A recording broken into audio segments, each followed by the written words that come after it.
Hello बच्चों, let's see the question. Monochromatic radiation of wavelength lambda is incident on hydrogen sample in ground state.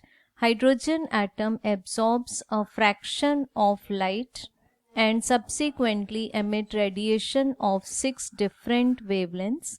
Find the value of lambda.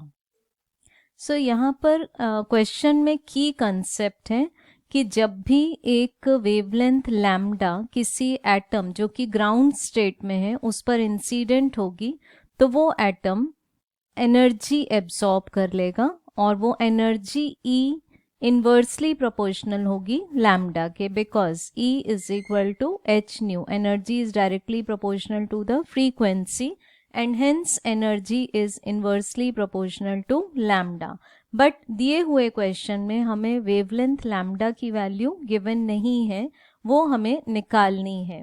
So question के according की concept बोलता है कि energy का expression आया hc upon lambda. अब जब हमने लैम्डा वेवलेंथ के मोनोक्रोमैटिक रेडिएशन को हाइड्रोजन सैंपल जो कि अपने ग्राउंड स्टेट में था, ground state means principal quantum number की वैल्यू हो गई 1, तो इसमें से जैसे ही हमने एक पर्टिकुलर एनर्जी को पास किया तो उस एनर्जी के एक फ्रैक्शन को इस सैंपल ने अपने आप में एब्सॉर्ब कर लिया, तो फिर वो ग्राउंड स्टेट से एक्साइट हो जाएंगे, उसके एटम्स एक्साइटेड होकर जाएंगे वो हायर स्टेट्स में.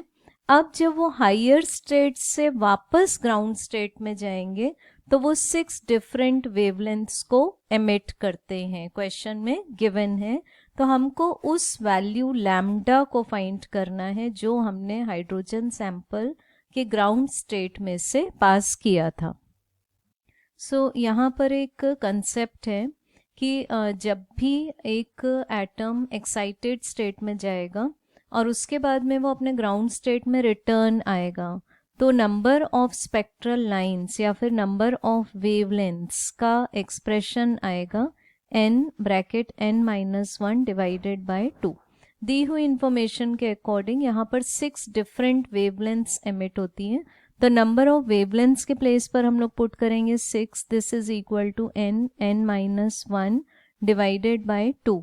सो जब हम लोग इसको क्रॉस मल्टीप्लाई करके एक क्वाड्रेटिक इक्वेशन बनाएंगे तो वो इक्वेशन आएगा n² minus n minus 12 equal to 0.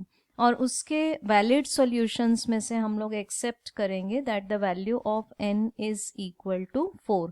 तो इट मीन्स यहाँ पर जब हाइड्रोजन एटम ने अ फ्रैक्शन ऑफ लाइट को एब्सॉर्ब किया था तो वो एक्साइट होकर चला गया था अपने 4th ऑर्बिट में, that was the excited state. So excited state आई हमारे पास में n इक्वल टू 4. अब नेक्स्ट क्वेश्चन में पूछा हुआ है कि find the value of lambda, means जो लाइट वेवलेंथ उस पर इंसिडेंट हुई थी वो वेवलेंथ की वैल्यू हमको फाइंड करनी है. सो बोहर्स एक्सप्रेशन के according energy of an atom in nth Bohr's orbit is equal to 13.6 multiplied by z square divided by n square. But पूरे क्वेश्चन में डिस्कशन है एक हाइड्रोजन सैंपल का, मीन्स हाइड्रोजन एटम का, for which the value of atomic number is 1. So हमारे पास energy of hydrogen atom in nth Bohr's orbit आएगा 13.6 divided by n square electron volt, where n is the principal quantum number. So n की value यहाँ पर है हमारे पास में 4 और ट्रांजिशन होता है 4th ऑर्बिट से 1st ऑर्बिट तक. तो एज्यूम करते हैं कि this is the value of n1 and 4 is the value of n2. तो एनर्जी डिफरेंस और energy change Bohr's third postulate से मिलेगा हमें 13.6 multiplied by 1 upon n1 square minus 1 upon n2 square.